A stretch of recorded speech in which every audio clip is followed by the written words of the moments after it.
Bismillahirrahmanirrahim. Assalamualaikum warahmatullahi wabarakatuh.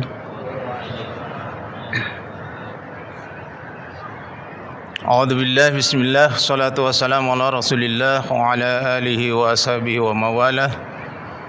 Allahumma rabbi israh li sadri wa yassir li amri wa hlul 'uqdatam min lisani yafqahu qawli. Asyhadu an la ilaha illallah wahdahu la syarika lah wa asyhadu anna Muhammadan 'abduhu wa rasuluh la nabiyya ba'dah. A'udzu billahi minasy syaithanir rajim. Bismillahirrahmanirrahim. Inna fi khalqis samawati wal ardh wa ikhtilafil laili wan nahari la ayatin li ulil albab. Alladzina yadhkuruna Allaha qiyaman wa qu'udan wa 'ala junubihim wa yatafakkaruna fi khalqis samawati wal ardh rabbana ma khalaqta hadza batila subhanaka faqina azabannar. Shadaqallahul azim. Hadirin yang dirahmati Allah Subhanahu wa taala, terlebih dahulu marilah kita memanjatkan puji dan syukur kehadirat Allah Subhanahu wa taala. Alhamdulillah, kita berada di masjid yang megah ini bukan hanya sekedar kebetulan, bukan hanya sekedar sambilan, bukan hanya sekedar ingin berwisata, akan tetapi kehadiran jamaah rahimakumullah ini karena takdir Allah Subhanahu wa taala. Untuk itu mudah-mudahan kita berada di masjid yang megah ini mendapat rahmat dan maghfirah Allah Subhanahu wa taala. Amin ya rabbal alamin. Salat serta salam semoga Allah curah limpahkan kepada junjungan kita Nabiullah Muhammad sallallahu alaihi wasallam, kepada para sahabatnya, para tabi'innya, para pengikutnya sampai akhir zaman. Amin ya rabbal alamin. Hadirin rahimakumullah, di masjid yang megah ini yang dinamakan Masjid Al-Jabar, kalau kita lihat dari bahasa Arab itu salah satu dari nama Asmaul Husna, Al-Jabar, yang artinya adalah kemegahan, kekuatan, kegagahan. Jadi sesuai dengan nama arti dari bahasa Arab, masjid ini memang dari segi tampilan gagah sekali. Namun biasa, hadirin rahimakumullah, alhamdulillah kita sudah menyelesaikan ibadah sholat zuhur berjamaah. Ketika tadi MC menyampaikan ada tausiah atau ceramah, ini tinggal beberapa orang saja. Padahal hadirin rahimakumullah, kalau kita hadir di majelis taklim, di majelis ilmu seperti ini, di dalam beberapa keterangan, yang pertama idza najallatis sakinah, maka orang yang hadir di majelis seperti ini akan diberikan ketenangan lahir dan batin. Jadi kalau Bapak Ibu para jamaah, terutama yang baru datang ke sini, mulai berangkat dari rumah, karena ini Masjid Al-Jabar. Kalau orang Jawa Barat mudahnya Masjid Al-Jabar itu karena ada di Jawa Barat, itu mudahnya. Dan ini memang kebanggaan orang Jawa Barat, kebanggaan orang Indonesia, dan kebanggaan dunia. Bisa jadi nanti menjadi salah satu situs di Indonesia menjadi pusat wisata religius di Jawa Barat. Maka kalau kita hadir, yang pertama mulai berangkat dari rumah, berada di sini, mendengarkan tausiah, mendengarkan di majelis ilmu, sakinah, maka akan diberikan ketenangan lahir dan batin. Dan mudah-mudahan para tamu ini mulai berangkat dari rumah, di perjalanan diberikan ketenangan, di tempat ini diberikan ketenangan, nanti pulang ke rumah juga diberi ketenangan. Amin ya rabbal alamin. Yang kedua, wa ghosiyatir rahmah. Jikalau kita berada di majelis ilmu seperti ini, maka Allah akan memberikan rahmatnya, memberikan kasih sayangnya, memberikan elusannya kepada orang yang hadir di majelis ilmu ini. Yang ketiga, wa hubbatihumul malaikah. Allah mengutus malaikat supaya menjaga, melindungi, menaungi para jamaah yang hadir di majelis ilmu seperti ini. Jadi ketika kita berada di sini dan pulang dari sini, itu dinaungi, dilindungi oleh para malaikat. Wa dzakarakumullah fi manillah. Dan berikutnya Allah akan menyebut nama orang-orang yang hadir di majelis ilmu. Jadi menyebut-nyebut nama. Kita saja kalau ada pertemuan umpamanya di level bupati, kabupaten, di level kota atau di level gubernur, kemudian Pak Gubernur menyebut-nyebut nama kita, barangkali kita merasa tersanjung. Apalagi ini Allah Subhanahu wa taala yang akan menyebut-nyebut. Rabbus samawati wal ard. Maka Allah akan menyuruh langit dan bumi menjadi saksi. Hadirin yang dirahmati Allah Subhanahu wa taala. Yang berikutnya, bagi mereka yang hadir di majelis ilmu ini, dimudahkan jalan untuk menuju surga. Pasti mau kan Bapak Ibu? Para jamaah, mardotillah, ridhonya Allah salah satunya berada di majelis ilmu.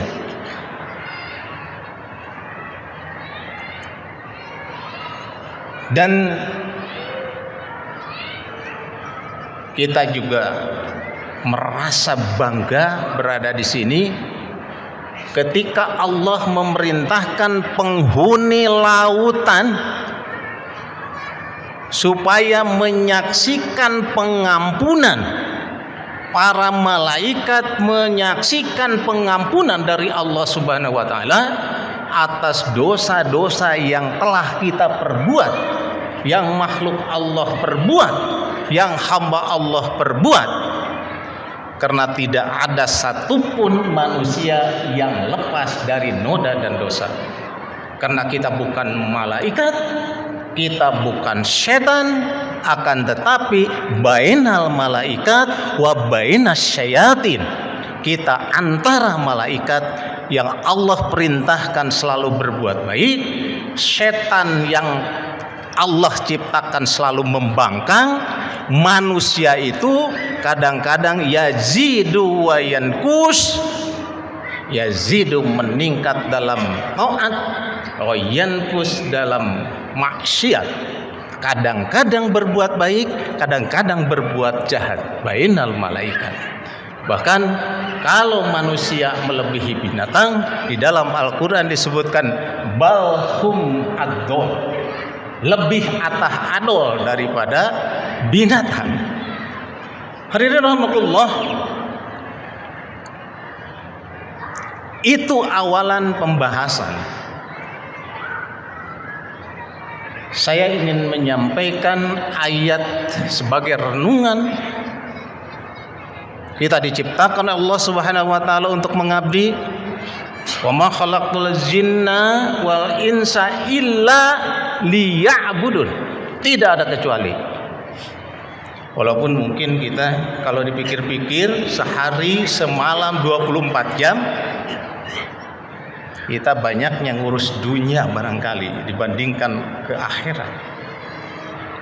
Di dalam ayat yang saya bacakan tadi, a'udzubillahi minasyaitonirrajim, bismillahirrahmanirrahim, inna fi khalqis samawati wal ard wa ikhtilafil laili wan nahar la ayatin liulil albab alladzina yadhkuruna allaha qiyaman wa qu'udan wa ala junubihim wa yatafakkaruna fi khalqis samawati wal ard rabbana ma khalaqta hadza batila subhanaka faqina azabannar.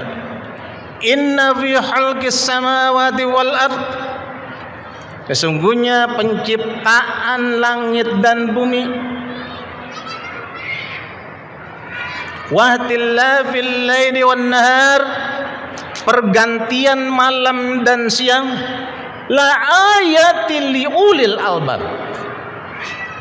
Di situ ada tanda-tanda kekuasaan bagi orang yang mampu menggunakan akal pikirannya, mampu menggunakan albabnya.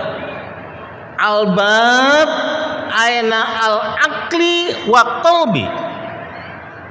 Saya ingin mengangkat dari beberapa teori. Walaupun teori ini disampaikan oleh orang barat, akan tetapi hikmahnya atau renungannya mari kita lihat di dalam teori yang disampaikan oleh Howard Gardner. Albab otak kita itu hasil penelitian pertama terdiri dari 100 miliar sel otak kita ini.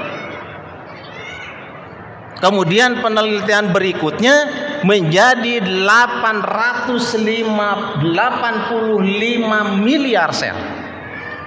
86 miliar sel. Dari sel-sel itu di otak kita ada otak besar, ada otak kecil, ada batang otak. Bagaimana sinap-sinapnya, bagaimana neuronnya itu saling terkaitan. Kalaulah kita tidak menggunakan albab yang begitu miliaran itu, apa sih pekerjaan kita? Padahal Allah tadi menciptakan kita untuk ibadah kepada Allah Subhanahu wa taala. Kalau kita bandingkan Bapak Ibu sekalian, hadirin rahimakumullah, mungkin pernah dengar namanya Einstein. Einstein itu di dalam IQ-nya, intelligent quotient, kecerdasan intelektualnya itu luar biasa. Penelitian berikutnya ternyata Einstein itu otak intelektual quotient-nya, kecerdasan intelektualnya di bawah Profesor B.J. Habibie. Kalau Profesor B.J. Habibie 200 sampai 250, ternyata Einstein itu di bawah hanya 160 sampai 220. Saya ingin menyampaikan bagaimana Einstein, berapa persenkah Einstein menggunakan otaknya yang dianggap oleh kebanyakan orang bahwa Einstein orang pandai, orang jenius. Profesor Gondor menyampaikan hampir diteliti 40 tahun otaknya Einstein itu, kemudian diambil kesimpulan bahwa Einstein baru menggunakan otaknya itu antara 15 sampai 20% saja. Bayangkan oleh kita, introspeksi diri pada diri kita, berapa persenkah kita menggunakan itu? Kalau mengacu pada teorinya Howard Gardner, kecerdasan itu ada 9. Ada kecerdasan intelektual yang disebut IQ, EQ, SQ, AQ, FQ, HQ. Ada juga kecerdasan quantum quotient, ada kecerdasan spasial, ada kecerdasan personal, ada kecerdasan interpersonal. Terlepas dari itu, saya ingin mengambil sebuah kesimpulan yang diambil oleh Dr. Ari Ginanjar. Di dalam bukunya ISQ paling tidak ada 3 yang disoroti. Bagaimana kecerdasan intelektual, bagaimana kecerdasan emosional, bagaimana kecerdasan spiritual berkaitan dengan al-albab tadi. Berkaitan dengan bagaimana pemberdayaan yang miliaran sinap-sinap sel-sel di otak kita.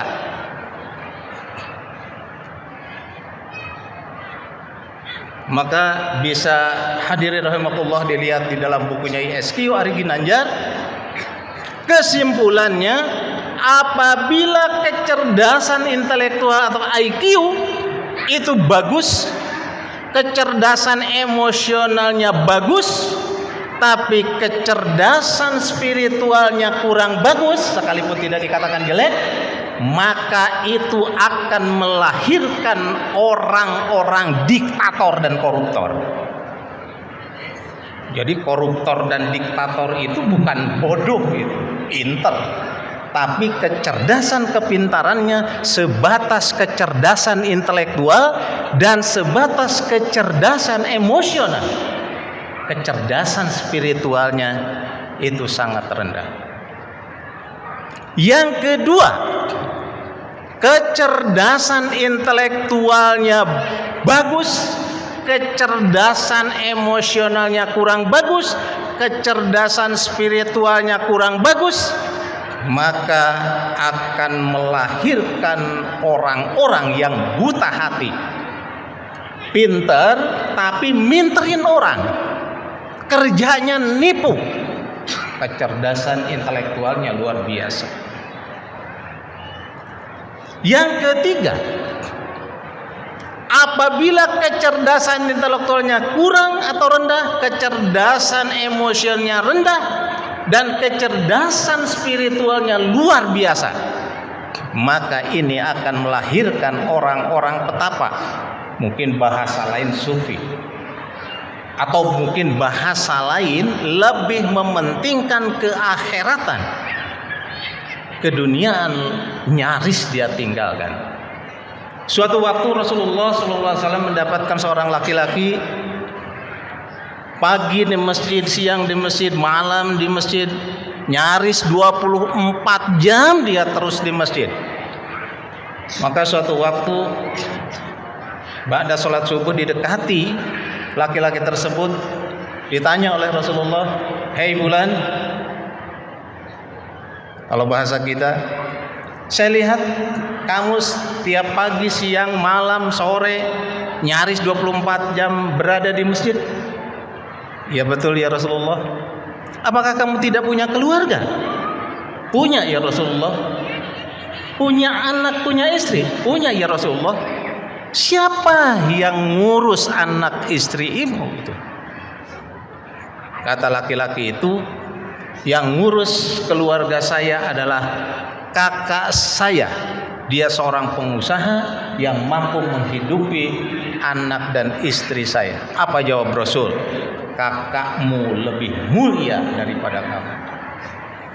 Artinya hadirin rahimakumullah, kita tidak harus terus-terusan untuk menuju akhirat atau meninggalkan wala tansa nasibaka minad dunya wa ahsin kama ahsanallah.